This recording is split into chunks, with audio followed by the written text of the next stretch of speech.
Welcome back to News in an Hour. We have 3 LGBTQ plus stories to share with you today.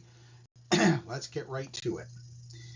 Lesbian Harry Potter actress Miriam Margolyes proudly declared herself a left-wing dyke during an appearance on Ireland's renowned talk show, The Late Late Show, with Patrick Kielty. Kielty asked Margolyes about having previously described herself as unapologetically woke. She replied, "I'm a left-wing dyke and I love it. I love being a lesbian. I'm not going to apologize for that. It's great fun." The host then asked her what was so fun about it, which prompted the two of them to break out in hysterics. Margolyes, who played herbology professor Pomona Sprout in the Harry Potter films, has spoken before about her liberal views, opening up on a 2023 episode of The Graham Norton Show about how she became a trans ally. "I was very keen on grammar," she said, explaining that it was challenging for her when she learned that some people prefer to use they, them as a singular pronoun. But a trans actress, Zoe Tarakis, explained it to her in a way that made sense. She said, "What does it matter to you?" Margolyes explained. "If you can make somebody happy by calling them they instead of he or she, why not do it?" I thought, well, that's right. It doesn't matter about grammar.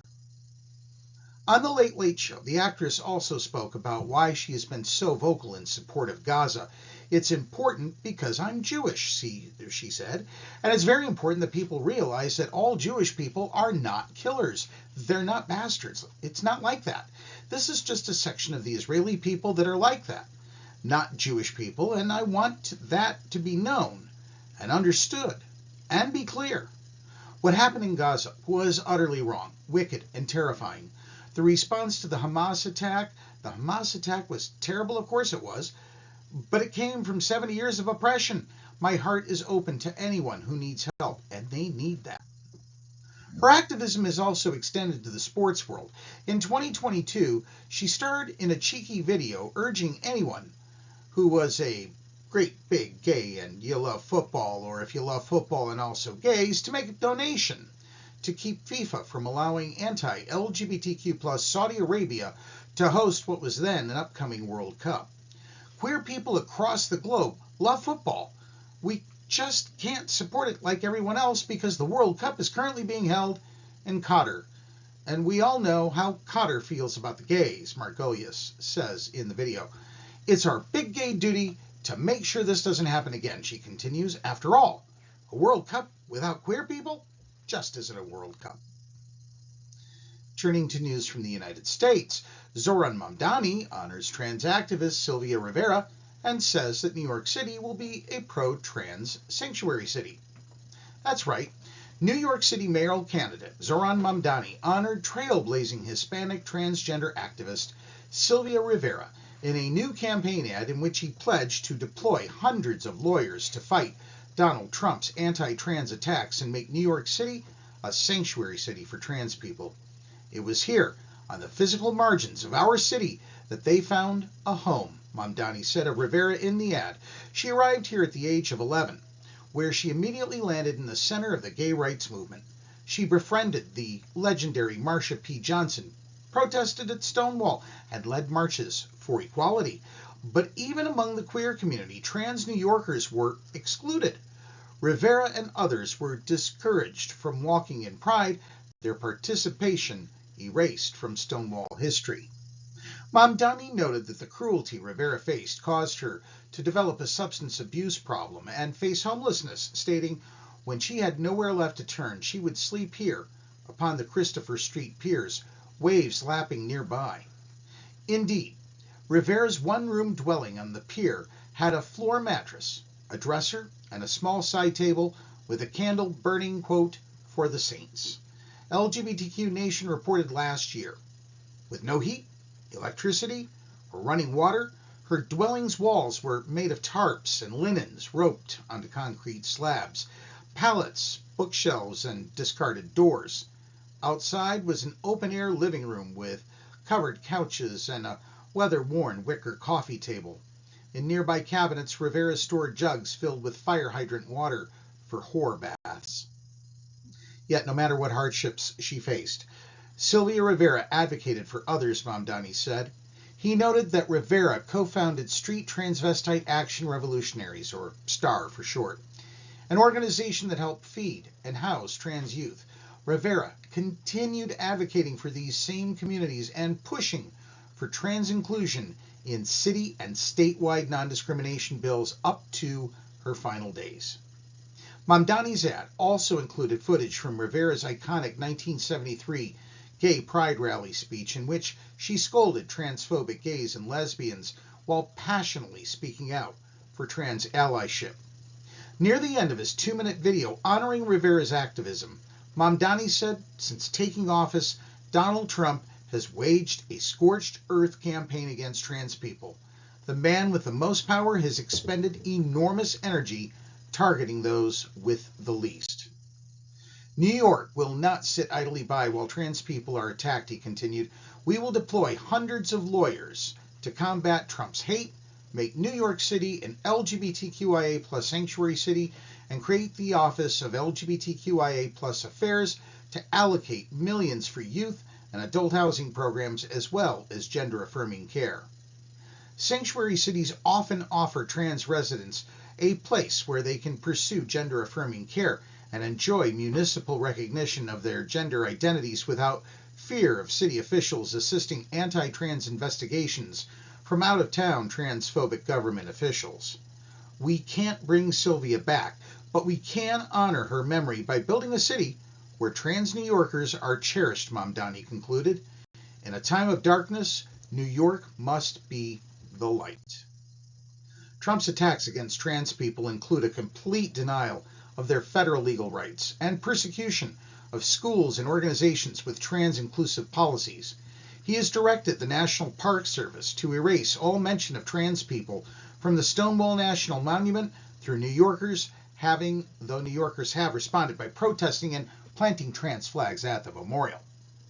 While Mamdani is largely favored to win the city's mayoral race, Trump has pledged to withhold federal funding from the city if Mamdani wins.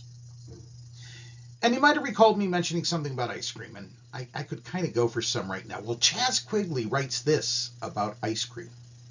Listen, my favorite ice cream flavor has always been birthday cake. I'm talking rich vanilla, bits of soft sheet cake, blue frosting swirls, and a scandal of rainbow sprinkles on a waffle cone. Ice cream cones have always had that double energy, sweet, innocent, and a little bit dirty, endearing in one lick and unmistakably sensual in the next. Maybe that's why queer folks, especially black and brown ones, have always found something deeper in a scoop. Ice cream has never just been dessert. It's comfort when the world goes cold and survival when it burns hot. Our joy as unapologetic as Kellis's milkshake.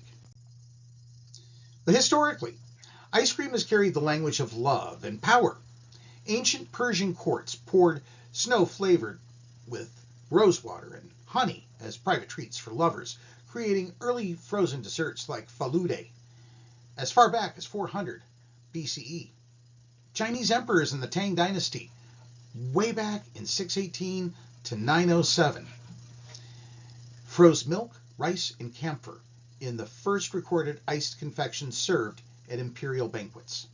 In Europe, royal courts later offered flavored ices as gestures of desire. To serve something cold, rare, and melting was to flaunt both wealth and mastery over nature, a luxury reserved for those who could command ice in the summer. It was a display of decadence and control, yet also of longing, a fleeting pleasure that, like queer love, was both rare and defiant, a sweetness never meant to last, but always savored.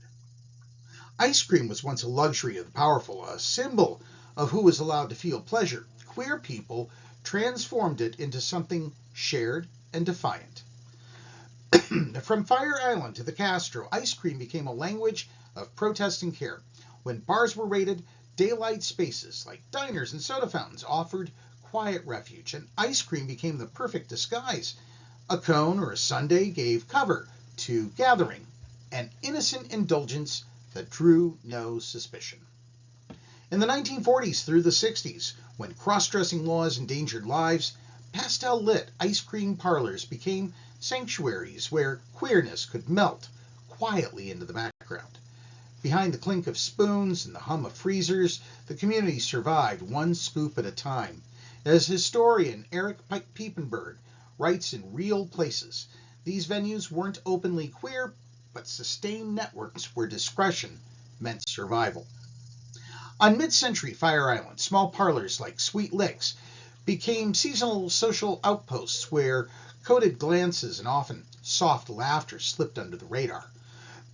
Sweet Licks appears in local directories as a summer dessert shop serving Hershey's ice cream, a stop between beach afternoons and tea dances. Scoop's ice cream became a beloved fixture for locals and visitors alike. Though its founding date is unclear, its enduring place in community listings shows how queer joy found a home in shared rituals of sweetness and sun. In San Francisco's Castro district, Double Rainbow Ice Cream opened in 1976. The founders signed their first lease beneath a double rainbow that gave the shop its name. The shop served cones beside campaign flyers and community posters in Harvey Milk's district. Double Rainbow shared the streets with bars, bookstores, and the Castro Theater, where drag shows and political rallies turned daily life into activism. In a city marked by policing and displacement, to gather over ice cream was to practice tenderness as resistance. And then came the AIDS crisis. By the mid-1980s, hospitals overflowed with queer men wasting away while governments looked away. The San Francisco AIDS Foundation Nutrition Guide from 1988 listed ice cream as one of the few foods patients could stomach: cold, soft, and mercifully sweet. Partners carried pints into hospital rooms. Friends blended milkshakes when nothing else would go down. Small acts of love in kitchens, hospice wards, and apartments. As writer Paul Monette remembered in Borrowed Time, an AIDS memoir from 1988, we fed each other because there was nothing else to do. It was the last language of love we had left. In the 21st century, queer-founded brands like Big Gay Ice Cream and Cool House carried that legacy forward, turning ice cream from coded refuge to bold celebration. In New York, Doug Quint and Brian Petroff made cones camp with flavors like Salty Pimp and B. Arthur, transforming indulgence into a rainbow-draped act of joy. Meanwhile, in Los Angeles, Natasha Case and Freya Estreller, a queer couple, built Cool House as architecture you can eat, blending design, feminism, and pride into every sandwich. It's fitting that the old song goes, ice cream, you scream, we all scream for ice cream. For queer people, that's always been true. Our pleasure and our noise have long been one and the same. Queer history isn't only riots, by the way, and stages. It's sprinkles and spoons, tenderness and resistance.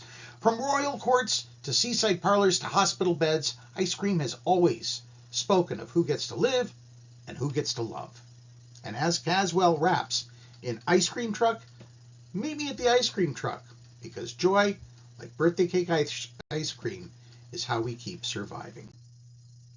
We're going to take a break now. It's time for us to take that break and get some ice cream. And while we're away, listen to these ads from our sponsors. We may even save you a few scoops of the ice cream.